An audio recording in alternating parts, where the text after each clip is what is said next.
And welcome along to the match where it's that time of year again for Real Madrid, the annual tricky trip to Pamplona to take on Osasuna on Saturday afternoon. Sid Lowe is with me to preview the game. And Sid, this is traditionally one of the toughest away fixtures of the season. That's the theory. What tends to happen is that it tends to be aggressive, it tends to be quite tight, it tends to be quite difficult for Madrid to live with that. But I think one of the things that's shifted over the last few years is that Madrid are physically a very impressive team as well as technically a very impressive one. And I actually think they're a side that can now handle that better than perhaps was the case in the past.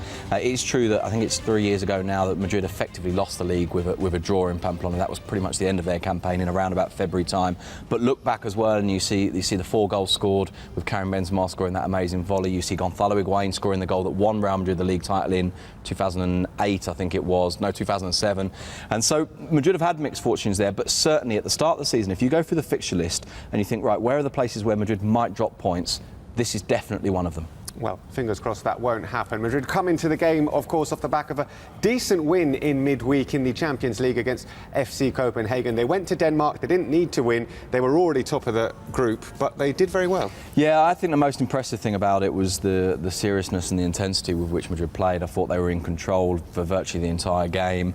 It never really felt like they were in trouble. In the first half, at least, they had the best part of 5 or 6 shots from around about kind of 20, 25 yards, from anywhere from the edge of the area to 5 or 6 yards further out. Of course, one of them led to the goal from Modric, and once they got the goal, they were even more comfortable, Madrid. And I was impressed, because we talked about it before the game, didn't we, that Madrid are stronger than them, and we predicted that they would win, but that it might be a little difficult, that the motivation might not be there. And actually, I think for the most part, it probably was there. But given that there is this trip to Pamplona to take on Osasuna, were you surprised how strong a starting 11 Carlo Ancelotti put out in Copenhagen?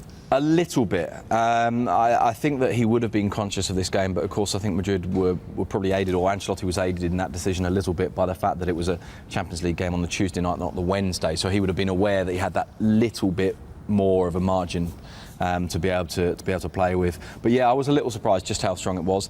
That said, of course, there were 1 or 2 changes, and as I say, one of the things that's been striking about Madrid in recent years is that physically they're a side that, apart from 1 or 2 players, have been able to put up with those kind of, if you like, physical demands that are always placed on them. A quick word about Osasuna. They've already lost 4 games at home this season. They're the lowest scorers in the division as well. Which is in theory not like them, because as I said earlier, the kind of traditional, the stereotype of Osasuna is that this is a side that maybe doesn't score a lot of goals, but is very tough, is very aggressive, is hard to break down, and this year that hasn't really happened at home. It is true that they tend to cause bigger teams problems because they're that little bit more defensive, but they've just been pretty disastrous, to be honest, so far this season. Well, let's hear from the Osasuna camp. Their midfielder Roberto Torres has been speaking about the game against Real Madrid. They're great players and a great team, but playing away from home isn't the same as playing at the Bernabeu. We've always been strong at home, although this season we've dropped a few more points than usual.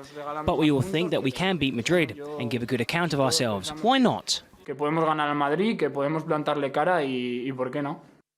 Torres being very, very bullish and upbeat there. Do you think the Osasuna players really think that they can win? I think they believe they can, but I think they will be very conscious of the fact that winning would require Madrid not to play particularly well, them to be extremely intense, which I think will be more difficult in particular without Pachi Puñal, who of course is suspended. I think that they will be thinking to themselves that any result, including a draw that's not a defeat, would be satisfactory. OK, well, let's take a look at some of the other fixtures that are taking place in Spain this weekend and get Sid's all-important predictions. Here who Sid thinks is going to win, lose or draw this weekend. Levante Elche. Draw. Osasuna-Real Madrid. Real Madrid. Granada travelling to Rayo Vallecano. Rayo. At the Camp Nou, it's Barcelona against Villarreal. Could be tough, but I'm leaning towards Barcelona. Malaga against Getafe. Getafe. Almeria at home against Espanyol. Espanyol.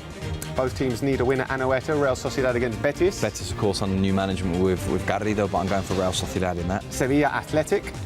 Tough one, this. Draw. Atletico Madrid against Valencia. And that's an exciting one, Atletico. And the Monday night game is Celta against Valladolid. And I'm going for Celta. OK, that's who Sid thinks is going to win, lose or draw this weekend. That's all we've got time for on this edition of The Match. Hope you've enjoyed it. The match in question is Osasuna against Real Madrid. It's a 4 p.m. kickoff on Saturday afternoon. Do keep sending us your tweets using that hashtag TheMatchRM and keep subscribing to the official Real Madrid YouTube channel. Until next time, it's adios.